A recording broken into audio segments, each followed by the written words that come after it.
Hebrew, it is called yesod, which means the foundation. Thus, the androgynous ancestor of humanity existed in a more subtle level of nature. That is why modern anthropologists know nothing about our true origins. Though happy in its innocence, humanity, as symbolized by Adam, needed to grow spiritually. Thus Eve was separated from the body of Adam. Jehovah Elohim took one of the hermaphrodite man's ribs, then closed up the flesh. Then Jehovah Elohim made a woman from the rib he had taken out of the hermaphrodite man. She shall be called woman, for she was taken out of the man. This process of separation, presented symbolically in the Bible, was gradual. The human hermaphrodite was separated into two sexes, male and female, so that they may see themselves better, to know themselves. Since that time, man and woman have sought to reclaim their missing unity, which is the root of the craving for sexual connection. For this reason, a man will leave his father and mother and be united to his wife, and they shall be one flesh.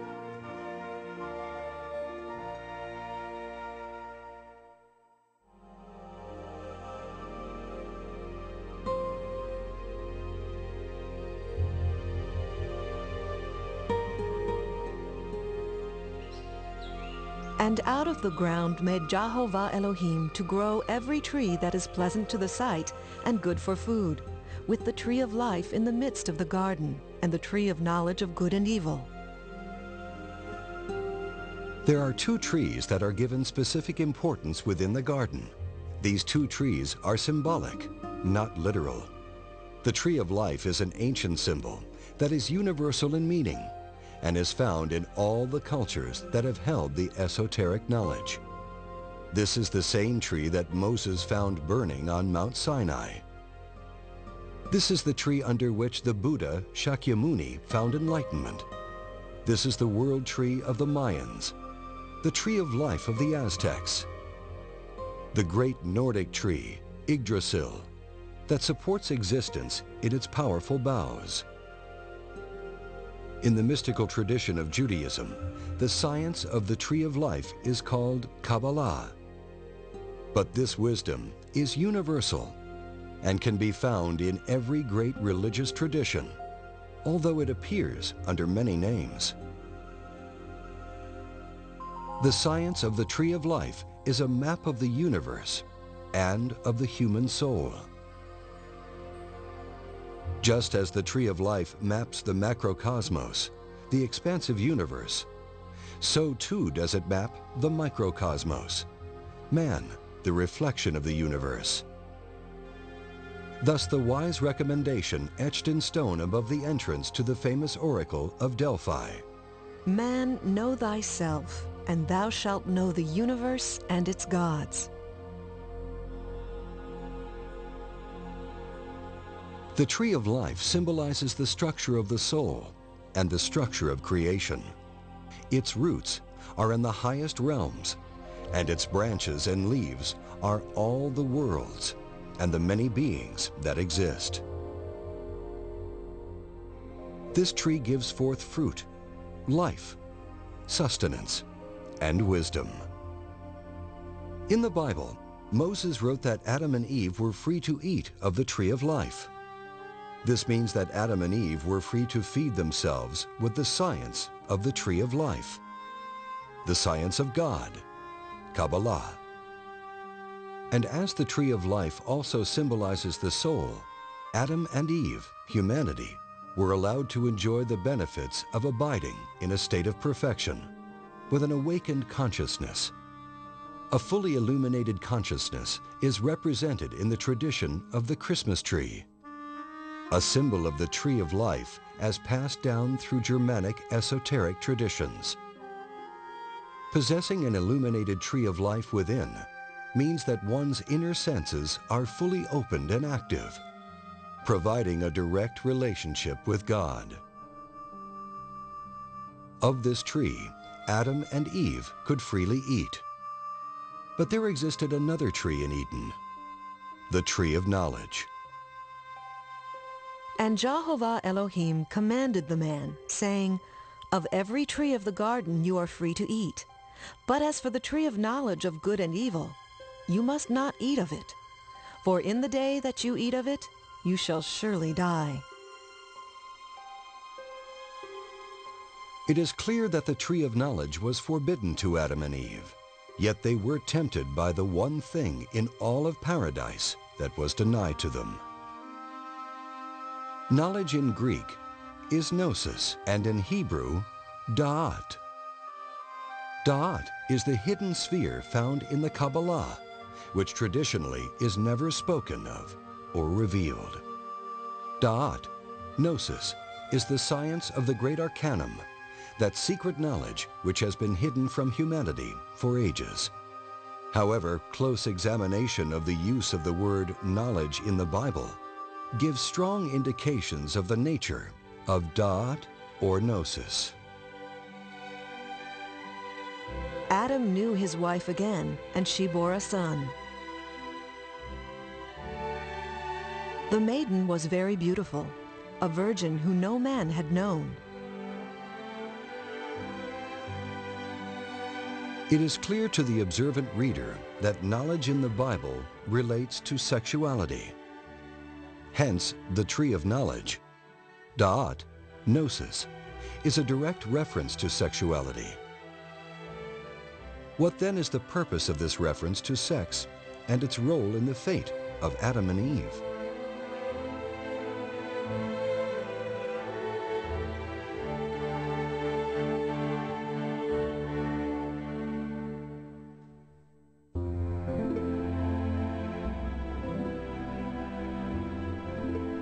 When humanity was physically separated into two sexes, man and woman still carried within them the reflection of their Creator. Thus, within every male, there still exists a female aspect, and within every woman exists a male aspect. By this level of meaning, Adam and Eve symbolize the subtle energetic physiology of the individual. Adam and Eve as polarized energy are represented in the ancient symbol of the caduceus. Popularly associated to the Greek god Hermes, the symbol of the caduceus is actually visible in the records of countless ancient cultures from around the world.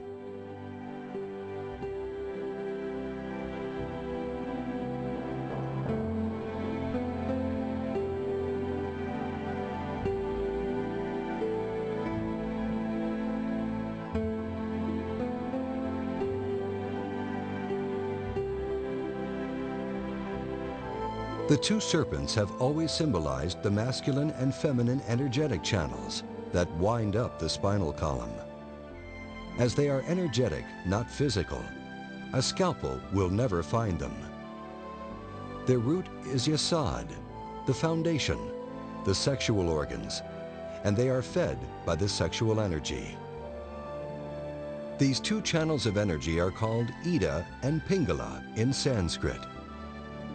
In the Kabbalah, they are called Od and Ob, and in esoteric Christianity, they are called Adam and Eve.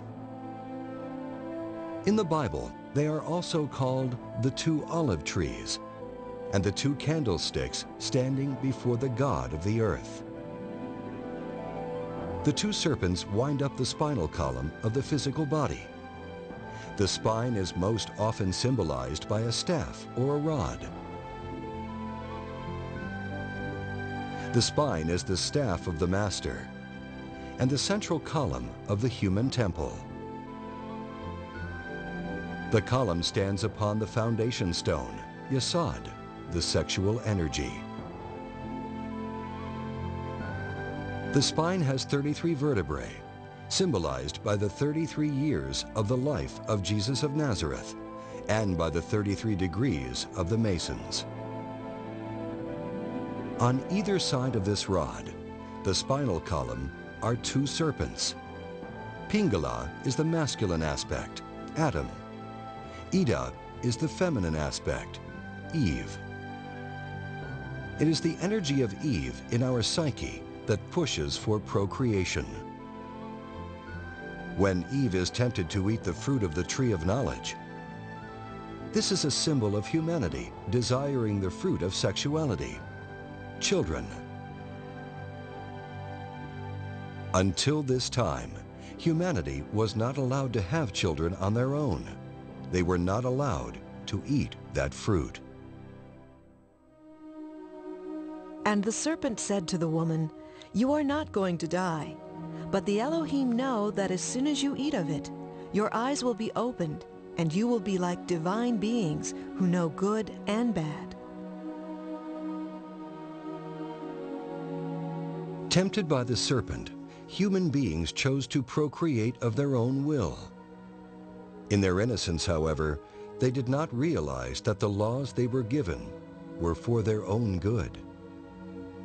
Learning to procreate without the guidance of the Elohim led to the discovery of the orgasm.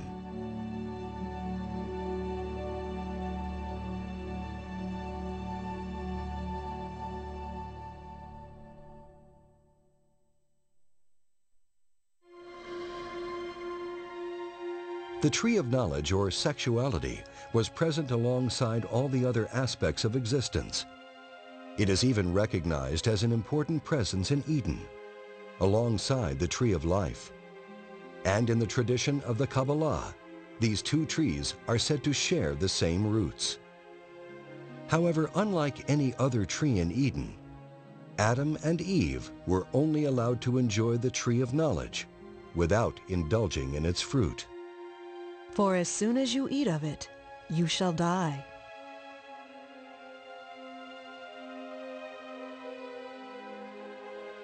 While in Eden, Adam and Eve only knew divinity and innocence, and thus inherently respected the laws of creation. In their innocence, they were ignorant of the consequences of indulging in the fruit of sexuality. Tremendous energy is harnessed in the sexual act between a man and a woman. It is in this coitus that humanity has the God-given capacity to create. Man is the active force, the reflection of God the Father. Woman as the receptive force, the reflection of God the Mother, and sex as the force that brings them together. These are the three forces that give rise to all of creation, and this is the foundation of the universal symbol of the Trinity.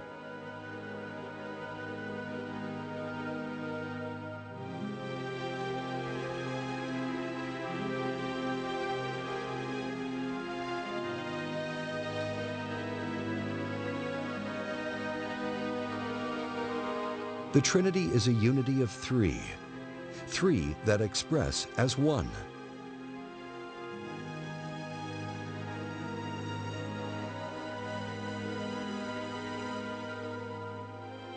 But in order to create, this one divides itself in two, male and female.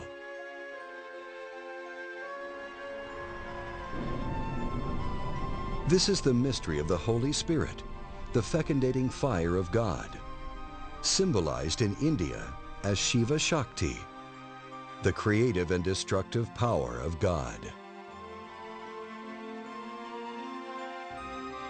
One of the most sacred symbols of Shiva, the Holy Spirit, is the lingam yoni, the intersection of the phallus and uterus. The same symbol is found on the other side of the world, in the alchemical tradition.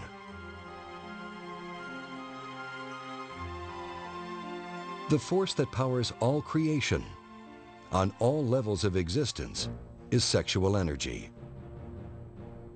Sexual energy is symbolized by fire,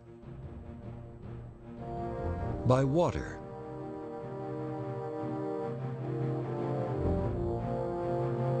and by light.